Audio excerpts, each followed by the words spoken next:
बहसें, तकरार और झगड़े आपके रिश्तेदारों में, आपके दोस्तों में, आपके जहाँ पे ताल्लुक़ होते हैं वहाँ पे ही होते हैं।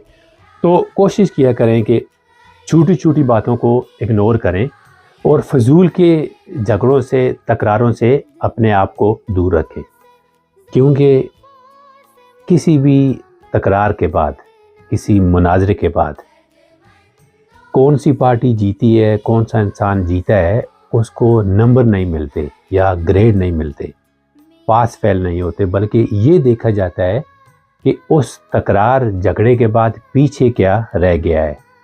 जो इंसान भी तकरार या झगड़ा जीतता है वो वक्ती तौर पर अपनी अना को खुश करने की कोशिश करता है। वो हमारी ज़ुबान में कहते हैं कि अपने शैतान अठोला की तस।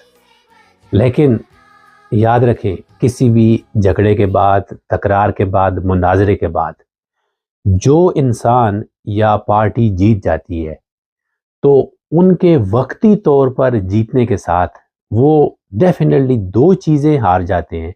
अगर किसी इंसान को छोटा साबित कर देते हैं या उसको कम इल्म, ला इल्म या बेवकूफ़ साबित कर देते हैं, आप वक्ती तौर पर आप समझते हैं कि आप जीत गए हैं, लेकिन आप उस इंसान का और उसके साथ समझ रखने वालों का, आप एक तो उन सब का भरोसा खो देते हैं, दूसरी उन लोगों से आप अपनी इज़्ज़त खो देते हैं।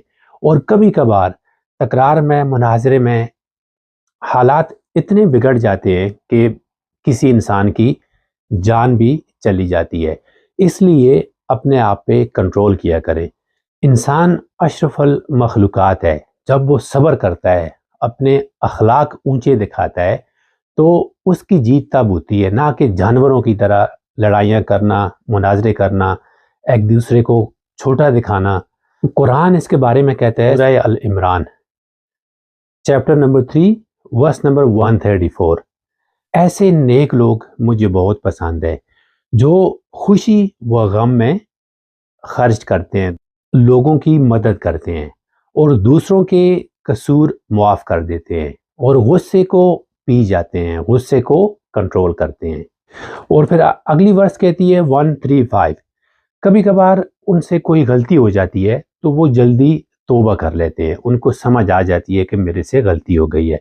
और फिर 136 वर्स कहती है, और यही लोग हैं जिनको मैंने जन्नत का वादा किया है, जो हमेशा खुशी में रहेंगे।